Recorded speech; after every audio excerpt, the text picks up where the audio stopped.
लग्नाचे दागिने म्हणजे श्रीमंत पेशवाई दागिने, नाशिकचे सुप्रसिद्ध सराफ मयूर अलंकार सराफ। ताज्या बातम्यांसाठी नाशिक न्यूजच्या YouTube चॅनलला सबस्क्राईब करा आणि बेल आयकॉनला प्रेस करा।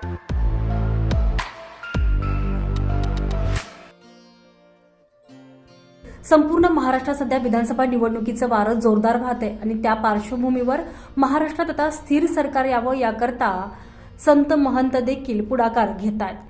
नाशिकमधील प्रत्यागिरी बगलामुखी देवी दशमहाविद्या महायक्ष यासाठी आयोजित करण्यात आलेला होता। महंत सोमेश्वरानंद नाथ महाराज आखाड्याच्या वतीनं स्वखर्चानं स्थिर सरकार येण्यासाठी हा महायज्ञ आयोजित करण्यात आलेला होता।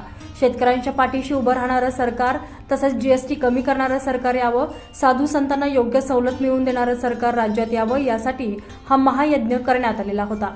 दरम्यान या सर्व संदर्भात सोमेश्वरानंद नाथ महाराज यांनी नाशिक न्यूजशी बोलताना अधिकची माहिती दिली आहे। महंत सोमेश्वरानंदनाथ महाराज, गैनीनाथ आखाडा, सिद्धपिंपरी, तालुका जिल्हा नाशिक। मी सर्वप्रथम सर्व नागरिकांना आवाहन करतो की त्यांनी महाराष्ट्रामध्ये व आपल्या नाशिक जिल्ह्यामध्ये 100% मतदान करावं। सर्वांनी घरातून लवकर निघून आपल्या मतदानाचा हक्क गाजवावा। कुठल्याही भूलतापाला बळी न पडता आपलं मतदान हे महत्त्वाचं मतदान हे सर्वांनी यथा योग्य जाऊन मतदान केंद्रावरती केलं पाहिजे। कोणाची वाट पाहू नका, मला हा घ्यायला येईल तो घ्यायला येईल असं सर्वांनी वेळेवर जाऊन 100% मतदान झालं पाहिजे। म्हणजे आपल्या महाराष्ट्राला स्थिर सरकार प्राप्त होईल व आपल्या अनेक इच्छा पूर्ण होईल।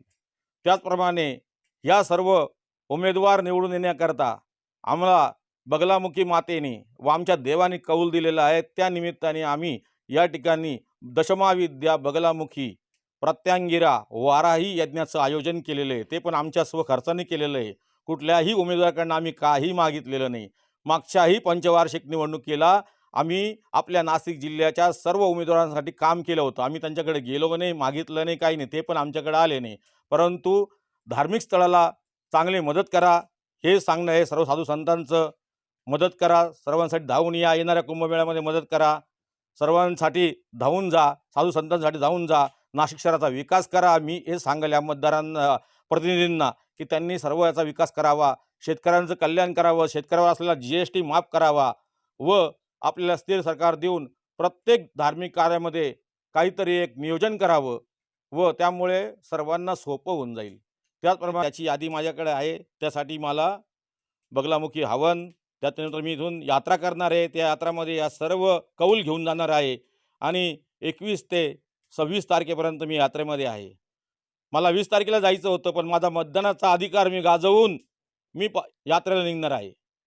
तर जनतेला एकच सांगेल की सर्वांनी 100% मतदान करावं, हाच माझा संदेश। सिद्धपिंपरी या ठिकाणी गोरक्षनाथ मंदिराच्या उभारणीचं काम सुरू आहे। त्याचबरोबर परमपूज्य कालिका महाराज समाधीचं काम देखील सुरू असून नाशिककरांनी या दोनही धार्मिक कार्याला सढळ हाताने मदत करावी असं आवाहन देखील यावेळी करण्यात आलेलं आहे।